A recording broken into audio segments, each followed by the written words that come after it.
ஐயா உண்டு. வெற்றி வெற்றி வெற்றி. இந்து தர்மத்திற்கு வெற்றி, இந்து மக்களுக்கு வெற்றி. திருப்பரங்குன்றம் மலையில கார்த்திகை தீபம் ஏற்றக்கூடிய அந்த நிகழ்வை என்னவெல்லாம் சொல்லி தடுத்து நிறுத்தினார்கள்.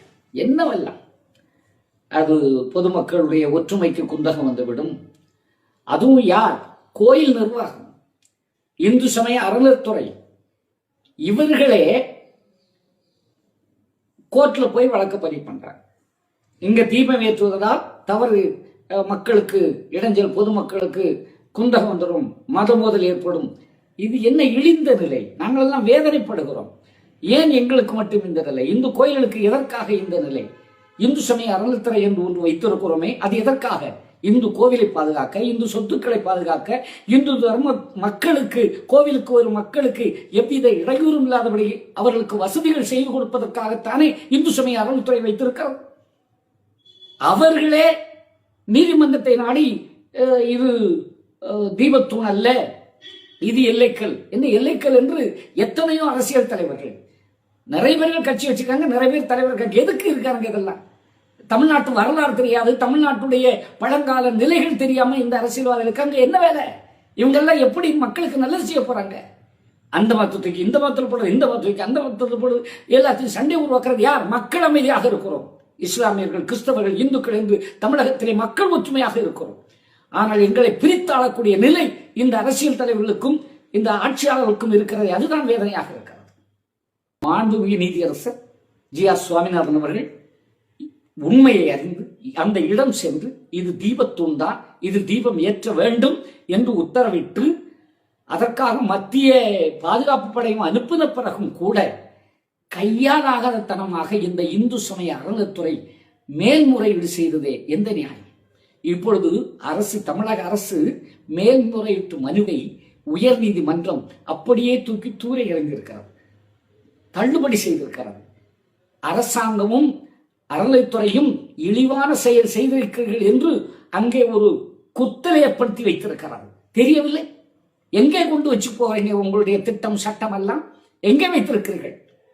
இது என் நாடு, இது என் கோயில், இது என் மக்கள் என்ற எண்ணம் ஒவ்வொரு அரசுக்கும் வர வேண்டும், ஆட்சியாளருக்கு வேண்டும். நீங்கள் மக்களுடைய வரிப்பணத்தில், மக்களுடைய இந்து சமய கோயில்களிலே நாங்கள் போடுகிற காசை வைத்து கொண்டு எங்கள் கோயில்களுக்கு கூட மதிப்பு கொடுக்காமல் இருந்தால், எங்கள் மக்களுக்கு நீங்கள் வசதி செய்து கொடுக்காமல் இருந்தால் அது என்ன? இன்று மாண்புமிகு நீதியரசர் கொடுத்த உத்தரவு செல்லும், அது சரியானதுதான் என்று இன்று உயர்நீதிமன்றம் தீர்ப்பளித்திருக்கிறதே. இதற்காக போராடியது கொஞ்ச நெஞ்சமா? இந்து முன்னணி மாநில தலைவர் ராஜகோபால் தன் இன்னுயிரை நீத்தாரே, உயிர் பலிதானம் எத்தனை நடந்தது? பூரணச்சந்திரன் என்ற ஒரு அன்பான இளைஞன் தன்னையே மாய்த்துக் கொண்டாரே தீபம் ஏற்ற வேண்டும் என்று. முருகன் இருக்கிறார், கந்த திருவேசம் கலந்திருந்த மாயவன் என்று என் அப்பன் அகிலத்திரட்டிலே எழுதிய வார்த்தை இன்று நிரூபிக்கப்பட்டிருக்கிறது. நானே கந்தன், நானே கண்ணன், நானே ராமன் என்று என் ஐயா வைகுண்டர் எழுதிய வாசகம் நிரூபிக்கப்பட்டிருக்கிறது. அந்த பூரண சந்திரனுடைய தியாகம் இன்று ஜெயித்திருக்கிறது. இந்து முன்னணியும் இந்து தமிழர் கட்சி, என் அன்பு செல்லம், என் அன்பு நண்பன் ராம ரவிக்குமார் அவர்கள் உண்மையிலே போராட்டத்தில் களத்திலே வெற்றி பெற்றிருக்கிறார். இந்து தர்மம் வெற்றி இருக்கிறது, இந்து முன்னணி வெற்றி பெற்றிருக்கிறது, என் இந்து சமுதாய மக்கள் வெற்றி பெற்றிருக்கிறோம். பழங்கால காலங்காலமாக தொன்று தொட்டு வந்த நடைமுறை வெற்றி பெற்றிருக்கிறது. திருப்பரங்குன்றம் மலையிலே தீபம் ஏற்ற வேண்டும்.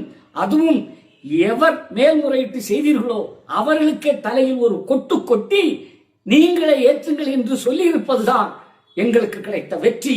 இந்த வெற்றிக்காக போராடிய அனைத்து மக்களுக்கும் நான் என் அன்பாலய ஐயாவளி சார்பிலே எல்லா மக்களுக்கும் நான் நன்றி பாராட்டிக் கொள்கிறேன்.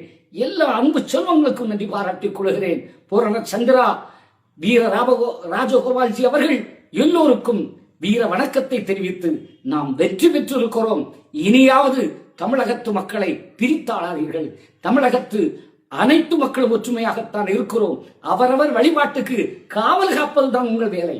அவரவர் வழிபாட்டுக்கு இடையூறு இல்லாமல் சட்டம் ஒழுங்கை பாதுகாக்க வேண்டியது உங்கள் வேலையை தவிர அங்கே போனால் அது நடந்துவிடும், இங்கே போனால் இது நடந்துவிடும் என்று மதங்களுக்குள்ளும் மக்களுக்குள்ளும் பிரச்சனையை ஏற்படுத்தாமல் சட்டம், காவல்துறை மக்களை பாதுகாக்க வேண்டுமே தவிர, மக்களுடைய பாரம்பரியத்தை பாதுகாக்க வேண்டுமே தவிர வேறு எந்த விதமான இடைஞ்சலும் நீங்கள் செய்யாதீர்கள் என்பதை நீதிமன்றம் நிரூபித்திருக்கிறது. தயவு செய்து கடைபிடிங்கள். ஐயா உண்டு.